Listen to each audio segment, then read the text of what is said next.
Sat Sri Akal, everyone. The concept of time has a very great significance in spirituality. In many of the spiritual texts, mainly of the Eastern side, you have seen that they reject the concept of time. If I remember myself, I remember seeing a meme in which, firstly, it is said that time is absolute. Then Einstein says that time is relative, and Karl Marx says that time is just a concept created by clock companies to sell you more clocks. Now, these are basically different ideological perspectives on time, but spirituality just takes time to be an illusion. Why is that? And I very much agree with the thesis of that. Basically the thing is, if with me at this moment you start trying to observe time, then the first thing is you'll have to consciously make yourself still like this.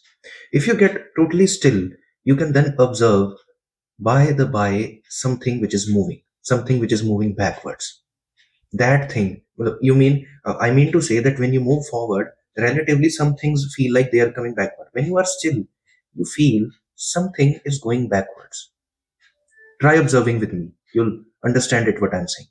Now, why does something feels like going backward? Because we have some time stamp there, some thought which we had thought at that time, and now we are thinking it now, and between that thought we consider time to exist. So basically, everything we associate with time is just a landmark of a change. Between two changes, we define what time is. So in actuality, there is no time. Time is just a language. The actual thing which is occurring is some events, and between them, we have placed time. Now, why is this thinking of time as something existential a little dangerous? Because all of our problems exists because of this belief in time. If I take one by one, desire. We have desire of something we could get in future. Again, time. We have attachment. We are attached to something because we have some good memories with it. Memories, past. Again, time. Lust. Again, memories of some imaginary memory of heaven. Lust, the feeling of getting extreme or infinite pleasure from something. It can be sexual or physical or accomplishment of a desire, that doesn't matter. But the thing of lust is also something of the future. Again, time. Or simply, if I define lust, it is attainment of sexual pleasure for almost eternally, which is not possible. It is an imaginary goal, but still, there is time involved. And lastly, anger. Anger because some expectation didn't get fulfilled. Again, that thing is in time. So every problem which a human being in his life experiences just is an outcome of the belief in time.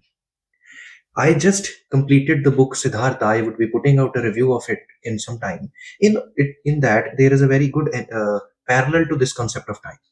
In that the writer says that when you see water, can you define a droplet of water in the full ocean?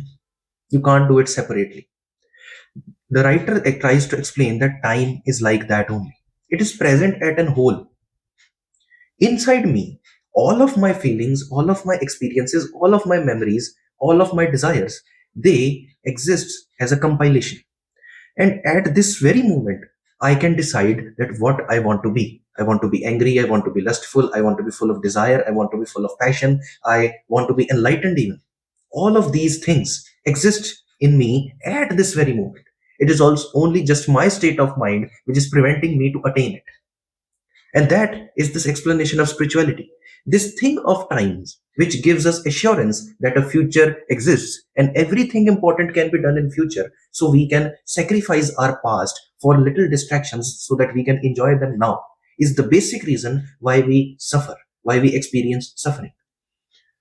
We should, and this is why almost in every sphere of spirituality, whether it is Sufism, Zen, Hinduism, Bhakti, Dhyana, anything, you would see this notion which is against the time. And why do we need to sit still or be still to do meditation?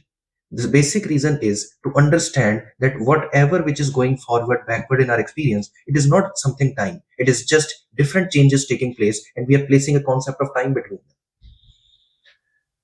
That this is my conceptualization of the time. I hope I have been able to convey you the right message. Meet you in the next video. Thank you.